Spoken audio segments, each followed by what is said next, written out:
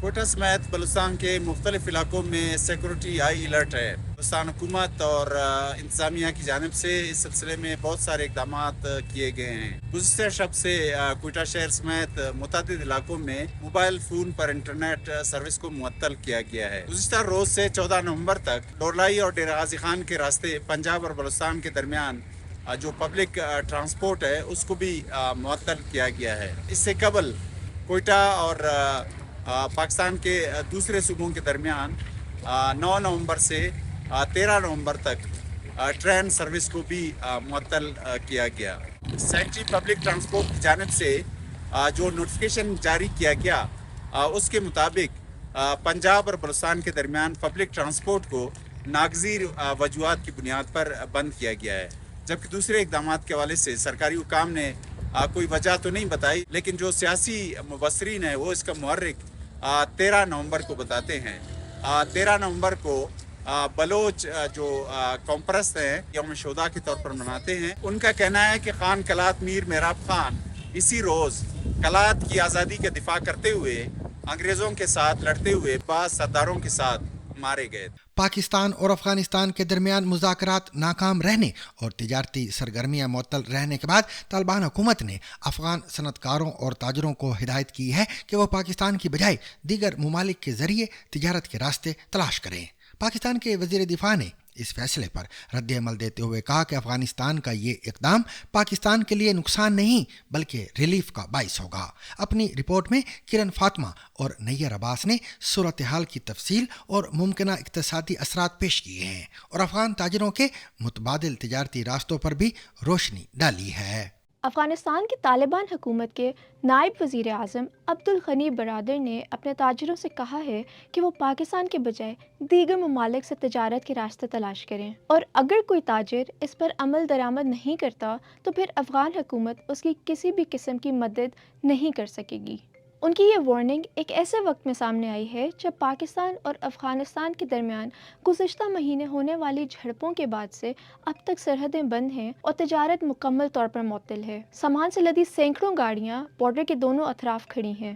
انہوں نے پاکستانی ادویات امپورٹ کرنے والے افغان تاجروں کو اپنے مالی معاملات مکمل کرنے کے لیے 3 ماہ کی مہلت دی ہے. اس پر پاکستان کے وزیر دفاع نے یہ دعویٰ کیا ہے کہ افغانستان کے اس فیصلے سے پاکستان کا نقصان نہیں ہوگا بلکہ یہ ملک کے لیے ریلیف کا باعث بنے گا. انہوں نے کہا کہ جو مال کراچی پورٹ کے ذریعے افغانستان کے لیے منگوایا جاتا ہے وہ افغانستان جانے کے بجائے پاکستانی مارکیٹس میں فروخت ہوتا ہے. جب سرحد پر ٹریفک یا آمد و رفت کم ہوگی تو تجارت کی آڑ میں ہونے والی دہشت گردی بھی کم ہوگی اور پاکستان کے لیے سرحدوں کی مینجمنٹ آسان ہو جائے گی. افغانستان ایک لینڈ لاکڈ یا خشکی سے گھرا ہوا ملک ہے. اسی وجہ سے افغانستان پاکستان کی بندرگاہوں کے ذریعے اپنا سامان منگواتا ہے اور اسی کو افغان ٹرانزٹ ٹریڈ کہا جاتا ہے. اسی کے ساتھ ساتھ دونوں ممالک کے درمیان باہمی تجارت بھی ہوتی ہے. ماہرین کے مطابق تجارت کی بندش سے دونوں ملکوں کو نقصان ہوگا. افغانستان کی بیرونی تجارت کے لیے پاکستان اس سے قریب ترین ملک ہے جبکہ پاکستان کے لیے افغانستان ایک بڑی برآمدی مارکیٹ ہے. افغانستان اور پاکستان کے مابین تجارت ایک ایسے وقت پر بند ہوئی ہے جب پاکستان اپنی برآمدات بڑھانے کی کوشش کر رہا ہے. اب یہ دیکھتے ہیں کہ دونوں ممالک تجارت کے معاملے میں ایک دوسرے پر کتنا انحصار کرتے ہیں. اعداد و شمار کے مطابق افغانستان اور پاکستان کے درمیان ٹریڈ کا والیوم پاکستان کے حق میں ہے. Trade development authority of Pakistan کی ویب سائٹ کے مطابق گزشتہ مالی سال کے دوران پاکستان نے افغانستان کو 1 ارب 40 کروڑ ڈالر مالیت کی ایکسپورٹس کی ہیں. گزشتہ مالی سال میں افغانستان پاکستانی مصنوعات کی 8ویں بڑی برآمدی مارکیٹ تھا جبکہ رواں مالی سال کے دوران پاکستان کی افغانستان ایکسپورٹس میں 31% کا اضافہ ریکارڈ کیا گیا تھا.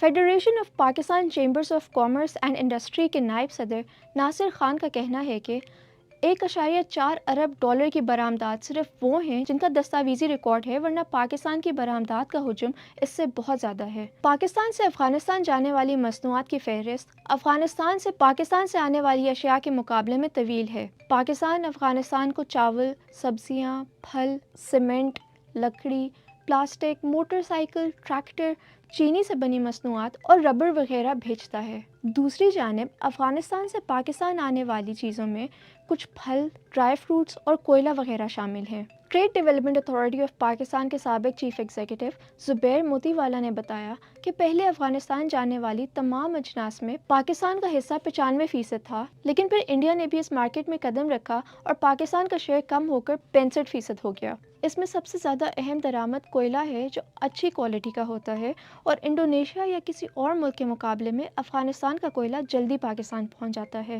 تجارت کی بندش سے کس ملک کے نقصان کا زیادہ اندیشہ ہے؟ Federation of Pakistan chambers of commerce and industry سے وابستہ ناصر خان کے مطابق اس صورتحال میں پاکستان کو زیادہ خسارے کا سامنا کرنا پڑے گا، کیونکہ افغانستان پاکستانی مصنوعات کی ایک بڑی منڈی ہے اور ہر روز پاکستانی مصنوعات کے 300 ٹرک صرف چمن بارڈر سے افغانستان جاتے تھے، جبکہ اس کے مقابلے میں پاکستان آنے والے ٹرکوں کی تعداد بہت کم ہوتی ہے۔ زبیر موتی والا بھی اس بات سے اتفاق کرتے ہیں کہ تجارت کی بندش سے افغانستان کے مقابلے میں پاکستان کو زیادہ نقصان ہوگا، کیونکہ اسی صورتحال میں ایران کو افغانستان کی مارکیٹ میں داخل ہونے اور اپنے قدم جمانے کا موقع ملے گا۔ انڈیا پہلے ہی کابل میں ہوائی راستے کے ذریعے آٹا وغیرہ پہنچا چکا ہے اور اب دوبارہ اس مارکیٹ میں قدم جما لے گا۔